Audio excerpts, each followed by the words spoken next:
श्रापित पीपल।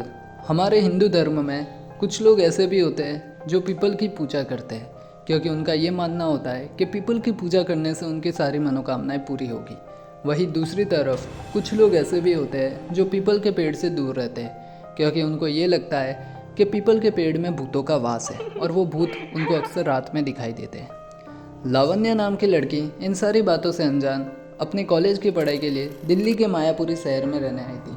उसको वहाँ रहते हुए लगभग 2 महीने का टाइम हो चुका था।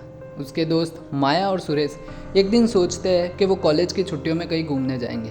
वो लावण्या से पूछते हैं क्या लावण्या उनके साथ चलेगी।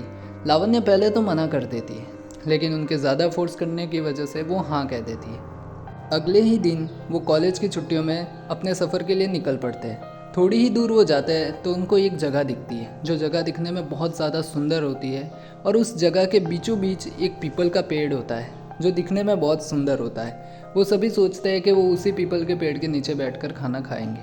वो तीनों वहाँ जाते हैं और खाना खाने लग जाते हैं। माया और सुरेश लावण्या से कहती है कि वो वीडियो बनाने यहीं पे घूमने के लिए जा रहे हैं। लावण्या वो अकेली उस पीपल के पेड़ के पास बैठी रहती है और माया और सुरेश दोनों जा चुके होते हैं। लावण्या उस पीपल के पेड़ को गौर से देखती है। वो देखती है तो उसके अंदर एक खील गड़ी हुई होती है।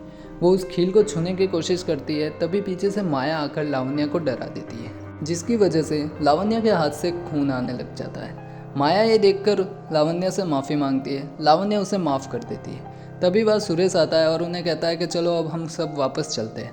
वो तीनों ही वापस अपने घर के लिए निकल पड़ते हैं, लेकिन लावण्या इस बात से अनजान थी कि अब उसके साथ उसके घर पर कोई और भी आ रहा है। वो जैसे ही घर पर पहुंचती है वो बहुत ज़्यादा थकी हुई होती है। वो सीधा पलंग पे जाकर सो जाती है। जैसे ही उसको नींद आती है तभी थोड़ी ही देर बाद उसके दरवाजे को कोई ज़ोरों से खटखटाता है। लावण्या की आँख खुल जाती है। वो उठती है और वो चेक करती है। वो जब दरवाज़ा खोलती है तो उसके बाहर कोई नहीं होता। उसको लगता है कि उसकी नींद पूरी नहीं हुई, इसलिए उसे भ्रम हो रहा है। वो वापस सो जाती है।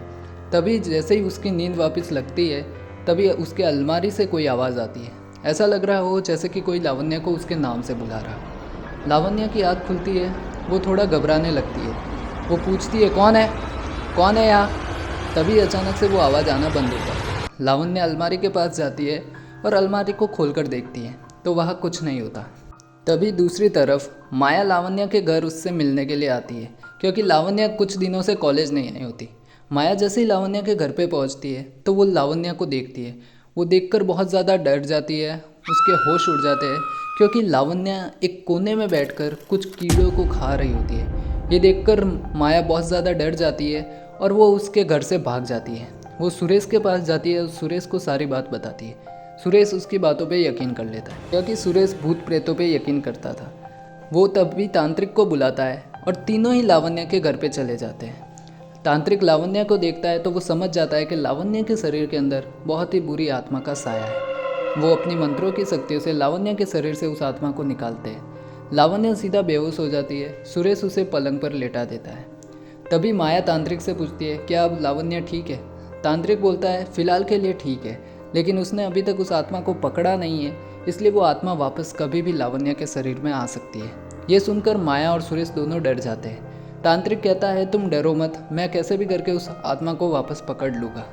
तांत्रिक माया से पूछता है कि लावण्या के साथ ये सारी चीज़ें कब से हो रही है। माया अपना पूरा इंसिडेंस तांत्रिक को बता देती है। वो बताती है कि वो जब पिकनिक मनाने के लिए गए थे तो उसके हाथ में एक चोट लग गई थी, जिसकी वजह से उसके बाद से ही लावण्या कॉलेज नहीं आ रही थी। ये सब सुनता है तो तांत्रिक अपने मंत्रों की शक्तियों से देखता है कि असली वजह क्या है। वो माया और सुरेश को बताता है कि लावण्या के हाथ में जब चोट लगी थी तो उसके कुछ खून के टिप्पे उस पीपल के पेड़ में गड़ी हुई खील पर जा गिरे थे। उसकी वजह से एक शैतानी आत्मा लावण्या के पीछे पड़ चुकी है।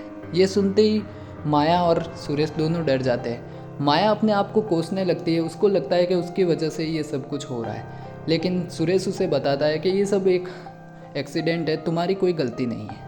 तभी सुरेश की नज़र बेड पर पड़ती है तो वो देखता है वहाँ पर लावण्या नहीं होती। तांत्रिक समझ जाता है कि लावण्या कहाँ हो सकती है। वो तीनों ही तुरंत उसी पीपल के पेड़ के पास चले जाते हैं। वहाँ जाकर तांत्रिक देखता है कि लावण्या पीपल के पेड़ के ऊपर बैठी हुई बहुत डरावनी हंसी हंस रही है। लावण्या उन तीनों से कहती है कि मैं तुम तीनों को मार दूंगी। ये सुनते ही तांत्रिक अपने मंत्रों की शक्तियों से लावण्या के शरीर से उस आत्मा को निकालता है और एक खील में पकड़कर उसे वापस पीपल के पेड़ में गाड़ देता है। माया सुरेश सोचते हैं कि अब ये कहानी ख़त्म हो चुकी है, अब शायद वो आत्मा कभी नहीं लौटेगी, लेकिन तांत्रिक ही जानता था कि ये इस कहानी का अंत नहीं है। आई होप आपको ये वाली कहानी पसंद आई होगी। अगर आपको ये वाली स्टोरी अच्छी लगी हो तो प्लीज़ लाइक एंड सब्सक्राइब कर देना। मिलते हैं ऐसी अमेजिंग हॉरर स्टोरी के साथ, तब तक के लिए बाय बाय।